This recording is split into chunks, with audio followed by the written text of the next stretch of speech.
நம்ம திருத்துறைப்பூடியிலிருந்து super star அவர்களுக்கு பிரசாதம் கொண்டு போறாங்க. வேதை சாலை கீழே சிங்களாந்தில் உள்ள ராகவேந்திரா கோயிலுக்கு தாங்க வந்து அங்க பாத்தீங்கன்னா நம்ம ரஜினிகாந்த் அவர்கள் 50 ஆண்டு ஆயிடுச்சுங்க திரைத்துறைக்கு வந்து. அதுக்காக பாத்தீங்கன்னா சிறப்பு ரத யாத்திரை துவங்குறாங்க. இங்க அனுபவம் வாய்ந்த பெரியவங்க நம்மளுக்கு ராகவேந்திராவோட புகழை பத்தி சொன்னது நம்மளுக்கே உடம்பு செலுத்திருச்சுங்க.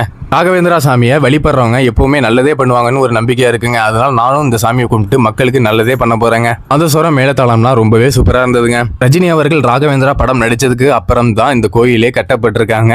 அதுவும் நம்ம ஜெகதீசன் அண்ணன் மூலியமா தாங்க. இது கூடவே 50 மாற்றுத்திறனாளிக்கு நலத்திட்ட உதவியும் வழங்குறதா இருக்காங்க. இங்க நன்கொடை பண்ணினா உங்களுக்கு ரசீதும் கொடுத்துருவாங்க. இங்க வழிபட வந்தவங்க எம்எல்ஏ மாரிமுத்து அவர்கள் வந்தாங்க. அப்புறம் திருத்துறைப்பூண்டி நகரமன்ற தலைவர் நிறைய நலத்திட்டங்கள் பண்ணிட்டு இருக்க கவிதா பண்ணினக்கா வந்தாங்க. திருத்துறைப்பூண்டி ஜிவி ஹோட்டல் உரிமையாளர் மற்றும் ரஜினியோட தீவிர ரசிகரான ரஜினி ரசிகர் மன்ற தலைவர் வெங்கடேசனா வந்தாங்க.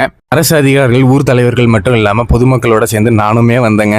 இங்கே அன்னதானத்தையும் முடிச்சிடுங்க. நீங்க ரஜினி ரசிகராக இருந்தால் கீழே கண்டிப்பாக ஒரு லைக் பண்ணுங்க. அது மட்டும் இல்லாமல் ராகவேந்திரா பக்தனாக இருந்தால் கண்டிப்பாக அந்த கோயிலுக்கு வாங்க.